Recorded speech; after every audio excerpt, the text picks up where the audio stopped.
হাসপাতালের বেডে বসে মাধ্যমিক পরীক্ষা দিলেন ছাত্রী। বুদবুদের মানকর গার্লস স্কুলের এক ছাত্রী আজ মাধ্যমিক পরীক্ষা দিলেন হাসপাতালের বেডে বসে। জানা গেছে, মানকর গার্লস স্কুলের ছাত্রী রক্তিমা ঘোষাল এবছরের মাধ্যমিকের পরীক্ষার্থী। তার পরীক্ষা কেন্দ্র মানকর উচ্চ বিদ্যালয়। মাধ্যমিকের দুটি পরীক্ষা ভালোভাবে হলেও তৃতীয় পরীক্ষার আগের দিন অর্থাৎ রবিবার হঠাৎ করে সে অসুস্থ হয়ে পড়ে। তাই পরীক্ষা নিয়ে বেশ চিন্তিত হয়ে পড়ে তার পরিবারের সদস্যরা।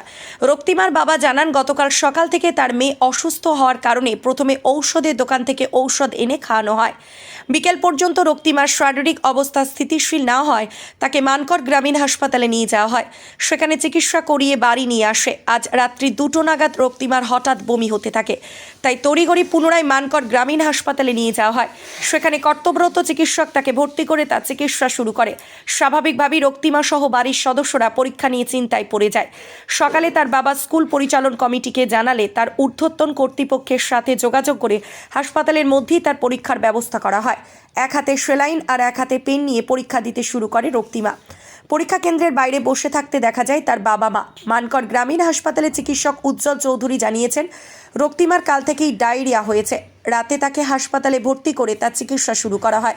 সাথে সাথে আজ তার পরীক্ষা দিতে যাতে কোনো অসুবিধা না হয় তার জন্য হাসপাতাল কর্তৃপক্ষ নজর রাখছে। ত্রিনয়নী জুয়েলার্স হলমার্ক সোনার কাজ করা হয় ও কেডিয়াম পানি কাজ করা হয়। পহলানপুর তীরতলা বাজার, পূর্ব বর্ধমান। যোগাযোগ 9732049330 অথবা 9732086356 এই নাম্বারে। আজকে হিস্ট্রি পরীক্ষা ছিল। আমার শারীরিক অসুবিধা প্রথম কদিন খুব বমি বমি লাগছিল, অম্বল হয়ে যাচ্ছিল। কালকে পরশু ডাক্তারের কাছে এসেছিলাম, শুক্রবার ছিল সেটা। সকালবেলায় পরীক্ষা দিয়েছি, রাত্রেবেলায় এলাম। ডাক্তারবাবু একটা গ্যাসের ট্যাবলেট আর একটা এনজাইম লিখে দিল। আমি এনজাইম গ্যাসের ট্যাবলেট খাচ্ছিলাম, এমনি কোনো কাজ হচ্ছিল না। তো কালকে এবার এসেছি রাত্রেবেলায়, ডাক্তারবাবু বললো কালকে তোমার পরীক্ষা আছে, তাহলে ভর্তি করবো না, এখন আপাতত ওষুধ লিখে দিচ্ছি, তুমি ঘরে যাও। আমি ঘরে গেলাম, ঘরে গিয়ে ওষুধ খেলাম, পায়খানা ধরলো না। মোটামুটি 40 বার কাল পায়খানা গেছি। তারপরে রাত 3টের সময় এলাম, এসে ভর্তি হলাম। ভর্তি হয়ে পায়খানা তো ভর্তি হওয়ার পরেও 7-8 বার গেছি। তো ওষুধ ইঞ্জেকশান দিল, 8-9টার মতো ইঞ্জেকশান দিয়ে দিয়েছে। তো এরপরে পায়খানাও এখনও ধরেনি, এখনও বমি ভাবও কমেনি, বমি আর হয়নি কাল রাতের পর থেকে। পায়খানা হয়েছে আজকে 2-3 বার হলো। পরীক্ষা চলছিল বলে আমি যাইনি, তো এখন গেলাম, এই যেরকম পায়খানা ছিল ওরকমই পায়খানা আছে। পায়খানা একটু কিচ্ছু হয়নি, ঘরে। হ্যাঁ, ভালো হয়েছে। কাল পরীক্ষা আছে, কাল ভূগোল। এখানে তো বলছে ছেড়ে দেবো, আজকেই ছেড়ে দেবো বলছে। তো আমার তো কমে নেই, বাড়ি গিয়ে কী করবো? আমি ওই জন্য বাড়ি যাবো না, আমি এখান থেকে পরীক্ষা দেবো। আচ্ছা, আমার নাম রক্তিমা ঘোষাল, আমার বাড়ি মানকরেই। আমার মানকর গার্লস হাই স্কুলের আমি ছাত্রী। আমার সিট পড়েছে মানকর হাই স্কুলে।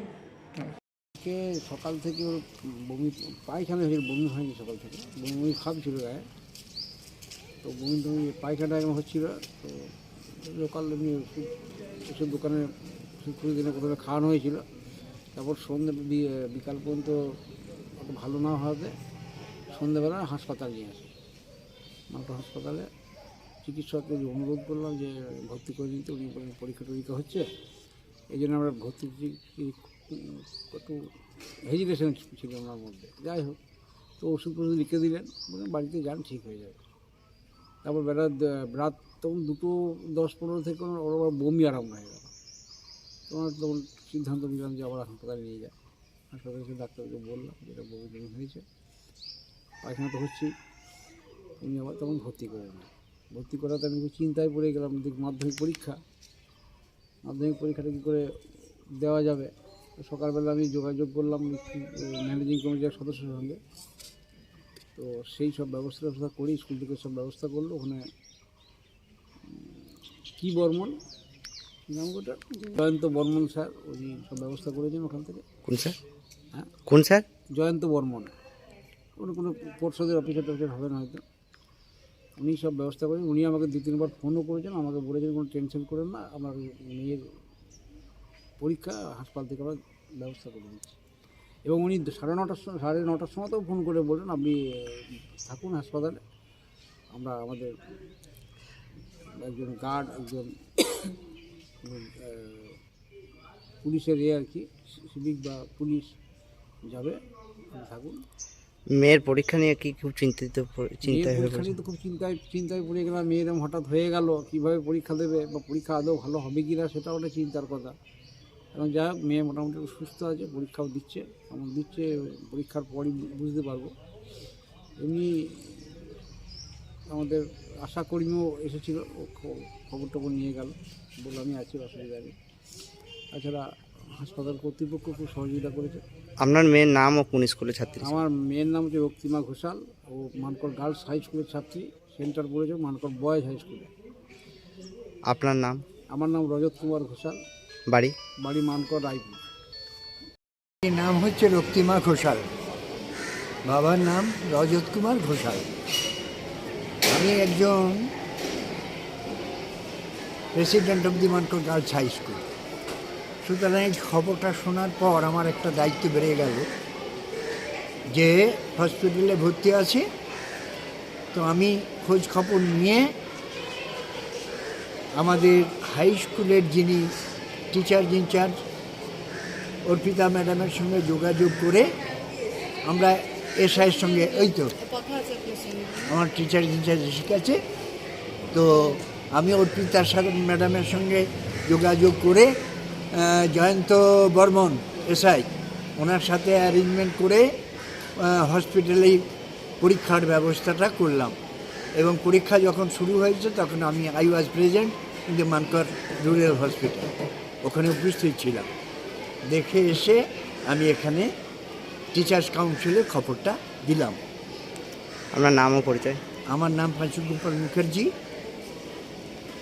আপনি কি এই স্কুলের প্রেসিডেন্ট। পরীক্ষার্থী, তার নাম হচ্ছে রক্তিমা ঘোষাল, 16 বছরের একটি মেয়ে, এই মানকরের রায়পুরেই বাড়ি। ওর কাল থেকে একটু ডায়রিয়ার মতো হয়, লুজ টুল, তার সঙ্গে ভমিটিং ছিল, পেটে ব্যথা ছিল, হালকা লো গ্রেড ফিভার ছিল। তো আজকে সকালবেলা ওকে যখন নিয়ে আসা হয় তখন ওর ডিহাইড্রেশন দেখা যায়, শরীরে জল কমে গেছে, তার সঙ্গে একটু অল্টার সেন্সোরিয়ামের মতো ছিল, ব্লাড প্রেশারটা অনেকটা ফল করেছিল, পালস অনেক হাই ছিল, মানে হাইপোভলিমিক শকের যা যা ক্রাইটেরিয়া সব ছিল। সেই দেখে এখানে বর্তমানে যিনি ডাক্তারবাবু ছিলেন তাকে অ্যাডমিশন করেন, আমিও দেখেছি পেশেন্টটাকে। তো এখন অনেকটা স্টেবল। ওকে আজকের পরীক্ষাটা এখান থেকে দিতে হচ্ছে, মাধ্যমিক পরীক্ষা, এখানে ব্যবস্থা সমস্ত কিছু করে দেওয়া হয়েছে, কোনো অসুবিধাই নেই। আর বাচ্চার ওর পরীক্ষা দিতেও এমনি কোনো অসুবিধা হবে না। এবং ওর যদি আজকে সারাদিনের মধ্যে ওর অ্যান্টিবায়োটিক চলছে, ইঞ্জেকশন প্লাস ফ্লুইড থেরাপি দেওয়া হয়েছে, আইভি ফ্লুইড চলছে, যদি দেখা যায় ও মোটামুটি বিকাল বা সন্ধ্যে থেকে স্টেবল হয়ে গেল, তাদেরকে ওকে ফ্লুইড বন্ধ করে ওরাল দেওয়া হবে, মুখে খেতে দেওয়া হবে। যদি মুখেও খেতে পারে আর যদি বমি না করে তাহলে কালকে সকালে আমরা ওকে ডিসচার্জ করে দেবো, পরীক্ষা সেন্টারে গিয়ে দিতে পারবে। আর ইন কেস যদি কোনো কারণে ডায়রিয়া না কমে তাহলে কালকের পরীক্ষাটাও হয়তোবা ওকে এখানে দিতে হতে পারে। সুতরাং এখন 12-13 ঘন্টা যাওয়ার পরে বোঝা যাবে যে কালকের কি পরিস্থিতি হচ্ছে। স্যার, এক হাতে পেন আর এক হাতে সেলাইন, পরীক্ষা দিতে এটা তো মেনে নিতেই হবে, কিছু করার নেই, জীবনের একটা প্রথম পরীক্ষা হচ্ছে মাধ্যমিক, এবং সেই ক্ষেত্রে ওর একটা এরকম সমস্যা হয়েছে, তাই এক হাতে ফ্লুইড নিয়েই ওকে, চ্যানেল করা অবস্থায় ফ্লুইড নিয়েই ওকে পরীক্ষা দিতে হবে, কারণ ও যে অবস্থায় এসেছে সেই অবস্থায় আর কিছু করার উপায় ছিল না, ফ্লুইড দিতেই হবে আমাদের, ঠিক আছে? সুতরাং এটা মেনে নিতেই হবে, এটা কিছু করার নেই আমাদের। তবে আমাদের এখানে দিদিরা যারা রয়েছেন, সিস্টাররা, নার্সিং স্টাফরা, ওরা খুব হেল্প করছেন, অন্যান্য স্টাফেরাও যথেষ্ট ওকে সহযোগিতা করছে, কোনো অসুবিধাই হবে না, ও পরীক্ষা ভালোই দিতে পারবে, বরং আমার মনে হয় ও আজকে পরীক্ষাটা ভালোই দেবে। স্যার, আপনার নাম ও পরিচয়? আমার নাম ডক্টর উজ্জ্বল চৌধুরী, আমি মানকর হসপিটালে একজন স্পেশালিস্ট এবং বাচ্চাদের ডাক্তার, পেডিয়াট্রিশিয়ান, ঠিক আছে? Thank you. ভাত ছাড়া বাঙালির দিন চলে না। আমিষ হোক বা নিরামিষ, যে কোনো পদের সাথেই চাই ধোয়া ওঠা গরম ভাত। আর সেই ভাত যদি হয় বাসন্তী গোল্ড চালের, তাহলে তো কোনো কথাই নেই। বাসন্তী গোল্ড, নামেও শোনা, রূপেও শোনা। সুস্বাদু ঝরঝরে ভাত খেতে বাড়িতে আনুন বাসন্তী গোল্ডের মিনিকেট, 1010, করিশ্মা, বাঁশকাঠি এবং রত্না সহ বিভিন্ন ধরনের উন্নত মানের চাল। আমাদের ঠিকানা মা বাসন্তী রাইস মিল, মিরপুর, উচালন, পূর্ব বর্ধমান। আমাদের যোগাযোগ নম্বর 6296406470। আমাদের আরও একটি যোগাযোগ নম্বর হলো 9475740509। মনে রাখবেন, মা বাসন্তী রাইস মিল।